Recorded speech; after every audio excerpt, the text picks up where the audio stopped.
మన ఊరికి ఒక సమస్య వచ్చింది. ఏంటా సమస్య? ఇద్దరూ కలిసి గ్రామ పెద్దకు సమస్యని చాలా చక్కగా వివరించారు. ప్రజలందరినీ పిలిచి గ్రామసభ ఏర్పాటు చేసి వాళ్ళ నిర్ణయాల్ని తెలుసుకుని దీనికి పరిష్కారం ఆలోచిద్దాం. అందరూ అక్కడికి చేరుకోగా ముందుగా వచ్చి రాజేష్ ఇలా అన్నాడు. మన చెరువు కరువైపోయిందంటే మన ఊరి జీవనాధారం కరిగిపోయినట్టే. కానీ మనకి పాత కాలువలు చెరువులు ఉన్నాయి కదా, వాటిని తిరిగి మనం శుభ్రం చేసుకొని నీటిని నిల్వ చేసుకుంటే మనకు మంచిగా ఉపయోగపడతాయి. ఆ మాట వినగానే కొంతమంది నవ్వారు. అయ్యో రాజేషు, అవి ఎంత లోతు, వాటిని ఎలా శుభ్రం చేస్తాం? అవి 100 ఏళ్ల నుంచి మట్టితో కూరుకుపోయాయి.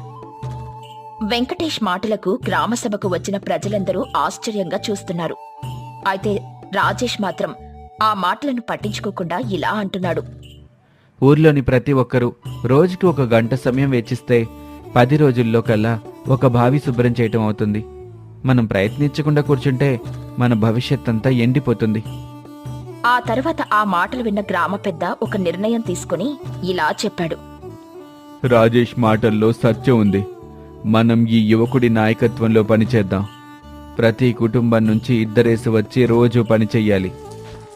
ఒరే రాఘవ, నీ కొడుకు తెలివితేటలు గ్రామ పెద్ద కూడా రాలేదు చూసావా?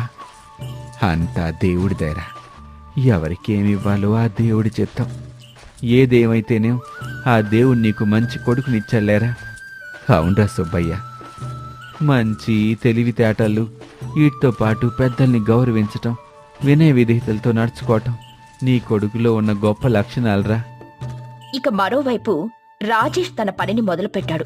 చెరువులో అట్టడుగు మట్టిని తీసివేసి శుభ్రం చేసి 4 వైపుల నుండి నీరు వచ్చి ఆ చెరువులోకి చేరే విధంగా తయారు చేశాడు.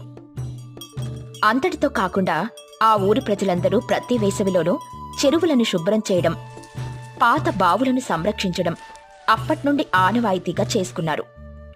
ఇంతటి ఘనత పొందిన ఆ పల్లె యొక్క పేరు ప్రతిష్టలు చుట్టుపక్క ఊర్లన్నీ చెప్పుకుంటున్నాయి. ఇక యార్లగడ్డ జగ్గయ్య, దుర్గాపురం పక్క ఊరు మదనపల్లికి ఈయన గ్రామ పెద్ద.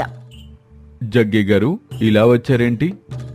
మా పల్లెలో చాలా రోజుల నుంచి ఓ దురదృష్టకరమైన సంఘటన మా పల్లెవాసులకి ఎంతో బాధని కలిగిస్తుంది.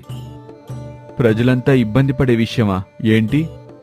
మా ఊర్లో దొంగల బెడద రోజు రోజుకి ఎక్కువైపోతుంది. వాళ్ళ ఆగడాల్ని అరికట్టలేకపోతున్నాం. అయ్యో అవునా? రోజు రోజుకి ప్రజల్లో భయాందోళన ఎక్కువైపోతుంది. పగలంతా రెక్కలు ముక్కలయ్యేటట్టు కష్టపడి రాత్రి ప్రశాంతంగా నిద్రపోదామంటే పాపం ఎవరో